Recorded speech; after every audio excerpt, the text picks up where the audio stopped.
Hey, what's going on, everybody? Justin here. We're going to be doing a quick book haul for the month of June.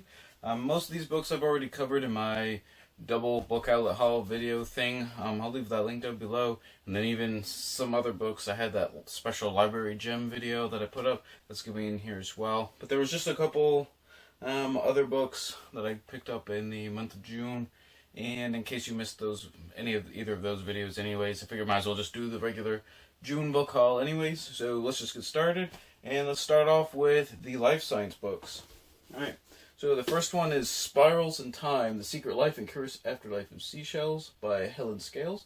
And it's just basically a history of seashells, I assume, from when they're in animals are using them, to afterwards, and they become kind of like that sandy stuff at the beach and all that kind of good stuff. So it sounded interesting, and I love the cover, so I picked it up. And I probably should go a little bit faster. I picked up The Reason for Flowers, Their History, Culture, Biology, and How They Change Our Lives by Stephen Buckman. A lot of my life science books are kind of heavily dominated by the animal sciences, so I figured I might as well get some plant science books in there as well. Picked up The Soul of an Octopus, A Surprising Exploration into the Wonder of Consciousness by Cy Montgomery. I've heard really, really, really good things about this work of nonfiction, and I'm really hoping I'm anticipating this to be like a really solid 5-star read. Really excited to start reading it. Got this planned for the month of August to read. Right? Picked up Arrival of the Fittest, How Nature Innovates by Andreas Wagner. And I'm not really sure what this one's about. Obviously, Arrival of the Fittest is kind of a play on survival of the fittest. So it's some sort of spin on some sort of evolutionary theory or something, I think. But I can't go wrong with a bird cover, so that's why I picked that one up. Now I picked up 2 dog books. The first one is What the Dog Knows, Sense Science and the Amazing Way Dogs Perceive the World. And this is all about how, especially working dogs, or at least like hound type dogs that sniff out certain things, how they basically go about doing that, and basically all their capabilities. So it sounded interesting, so I picked it up. And also I got this one because of the cover as well. Rescued, What Second Chance Dogs Teach Us About Living with Purpose, Loving with Abandon, and Finding Joy in the Little Things by Peter Zutland. And I got this just because the dog on the cover looks like my dog, Daisy. And actually, let's just go on an adventure right now to see if we can go find her. Hi, Daisy. Can you say hi to the camera? Nope. Are you camera shy? She's like, Dad, the lighting in here sucks. And here's Daisy. She's kinda camera shy. She don't really like getting her picture taken or anything. As you can see, she's just glaring at me like, Dad, what are you doing? Can you say hi, Daisy? Nope. Oh, that's all you're gonna get. Well, Daisy doesn't care for the camera too much, but let's just get going. I guess I picked up House Guests and House Pests, A Natural History of the Animals in the Home by Richard Jones. And this is just a book about pretty much all the creepy stuff living in your house that you don't know about, and you probably don't want to know about, but you are going to read this book just because, you just want to stay up at night, basically.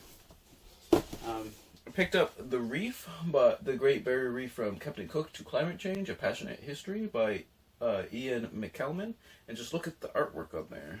Just That's what really drew me to that one. I love illustrated work, and I just thought it looked really cool, and it's an interesting topic, so couldn't go wrong there. And for my last life science book, I wanted to try out something a little bit different. I know hunting and fishing book memoirs are a really big genre, I guess. So I picked up A Naturalist Goes Fishing by James McClintock. Casting in fragile waters from the Gulf of Mexico to New Zealand's South Island.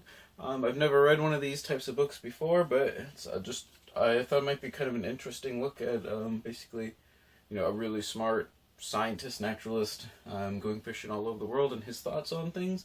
Just thought it might be kind of cool. Alright, so now let's go to, I picked up a handful of fantasy books. First one is Blackwing by Ed McDonald, and this is the first book in the Ravenmark series. And I've seen this one going around Twitter and BookTube quite a bit as a really good fantasy novel, and I thought the cover looked really cool, so I picked this one up. Then I picked up 2 Revolutionary War fantasy books, I guess. It's kind of interesting. I think it's called the Thief Taker Chronicles, or the Thief Taker series. And this is book 2 and book 3, I believe. Or book 2 and book 3.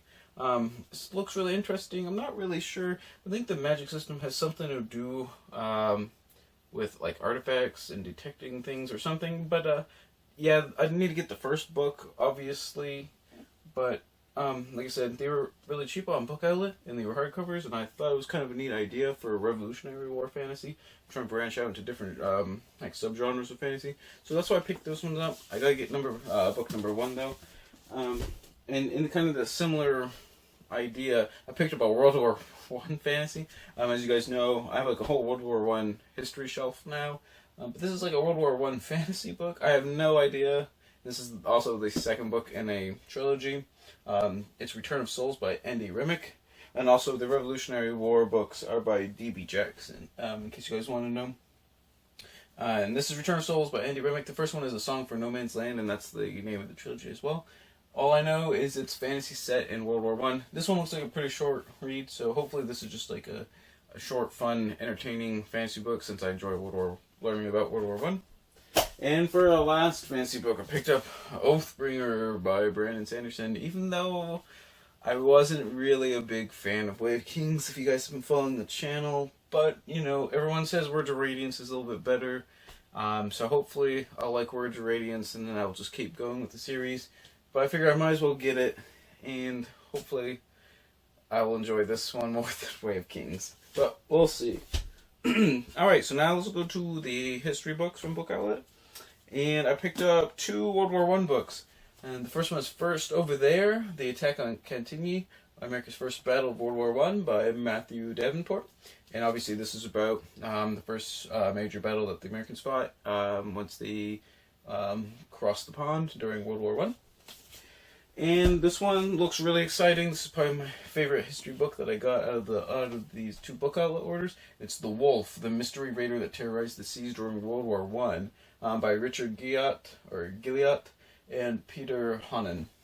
And this book is about during World War One, basically a disguised battleship or war vessel of some kind, disguised sort of as a cargo or a trader vessel, that went pretty much off the grid for like a year or two, crossing pretty much most of the world, and they took out, like 20, or captured quite a handful of ships, sunk another good handful of ships during a 1.5 year long voyage, undercover basically, pretty much all over the world.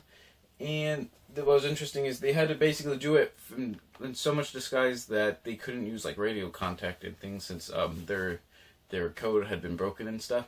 So yeah, it was literally like a lone wolf on like the high seas going around the world. And it's basically the story of this entire epic journey of this battleship. So sounds really interesting. I'm definitely looking forward to that one. Alright, so now let's just go to some more history books. Picked up an Osprey Publishing book, and this one is The Cavalry Lance by Ellen Larson and Hilary Yallop. And these Osprey Publishing books are known for their like super accurate illustrations and stuff. As you can see, just looks really awesome. Lots of pertinent and highly detailed, accurate information. This is from their Weapons series, and it's number 59. Never read anything by their Weapons series, so hopefully I'll enjoy this one and have to start collecting some more of these. Picked up In the Wake of the Plague, The Black Death and the World It Made by Norman Cantor. I have another book by him somewhere. But anyways, he's a pretty famous, popular medieval historian. I haven't read him yet before, but The Black Death is a topic I've been meaning to look into for quite a while. I saw it, so I picked it up. Barry Strauss's The Death of Caesar was a book I read in March for the Ides of March, and I really, really enjoyed it. It was the first time I read Barry Strauss before, so I picked up another one of his works, and this one's The Trojan War, and I'm excited to see basically basically looking at the different strands of the history and legend and myth, and see basically how he's gonna unweave basically all that and show the myth from the reality from the myth. So I think that'll be a cool read. Also got The Third Horseman, A Story of Weather, War, and the Famine History Forgot by William Rosen. And this is kind of in a similar vein as the Black Death, except this one is like a couple generations before the Black Death, and apparently there was a really bad harvest year and famine and drought and stuff, like all happening at once around like, I think 1315 or something like that. I don't really know anything about this event, so definitely want to fill in the gaps in my knowledge with this book. And then I just read the little thing on the cover. The winter is coming. Refrain from Game of Thrones fits the story of medieval Europe's great famine to a T. So there, that's a good plug for that book. On a similar note, I picked up Marco Polo: The Journey That Changed the World by John Mann, and I think this is like a companion book to the Netflix series Marco Polo. But the big question in history right now is whether Marco Polo actually did his voyage or not, or whether he sort of fabricated based on other stories he heard. But so I'm hoping this book delves into that issue a little bit, and seeing basically also the legend from the reality of the whole story of Marco Polo. On a whim, I picked up Rest in Pieces, The Curious Fates of Famous Corpses by Bess Lovejoy. This is an odd-shaped book for whatever reason, but I mean, I couldn't pass up basically a book dealing with, really famous dead people and like what happened after they were dead, like what happened to their bodies and why their bodies became just as famous as like they did. I don't know, it's kind of morbid, but it sounded pretty interesting, so I picked it up. And then my last history book is a Greek one. And it's the Lords of the Sea, The Epic Story of the Athenian Navy and the Birth of Democracy by John Hale. And let's just say the Athenian Empire, they were not the nicest empire in the world. If you can really even call it, an empire per se. But yeah, they were huge believers in might is right. Even though everyone thinks of, Athens and democracy being, super happy-go-lucky, and everyone kind of does their own thing as long as they're not harming anybody, and everyone gets to vote, and blah, blah, blah. Not really. If you guys have never heard of the Melian Dialogue from Thucydides, just look that up. But yeah, they were very might is right, and only the strong, matter. So anyways, I thought this would be an interesting case study on the Athenian Empire of the 5th century, so that's why I picked this one up. Alright, so those were all the Book Outlet books. Like I said, I went through those kind of fast. I dealt with those in another video. So now I picked up a bunch of books at a library sale, where I had first dibs on, since I volunteered there to help them do stuff. I have another video on these books right here, The Source Records of the Great War. There's actually 7 volumes. I just picked up these 2. They look really good on the shelf, and also their covers are really awesome, I think. And especially since I study World War One, I read a lot of World War One history books. Just thought this would be just excellent reads for different topics. They were written in the early 20s, and they deal with all kinds of primary source material, whether they were people in the field like generals or commanders. There's also ambassadors and diplomats and government officials and economists and theorists and all that stuff. They all have essays and things in these books. Just looks really awesome. Hopefully, if I start reading through them more, I'll probably actually have another video just on dealing with them. Picked up a couple other World War I books. The Great War in Modern Memory, which is a bunch of memories and memoirs from letters and diaries that people found from soldiers of the Great War, or they were donated after the Great War. So that looks like a really interesting kind of case study, looking at the people on the ground during the war, and how their lives changed afterwards.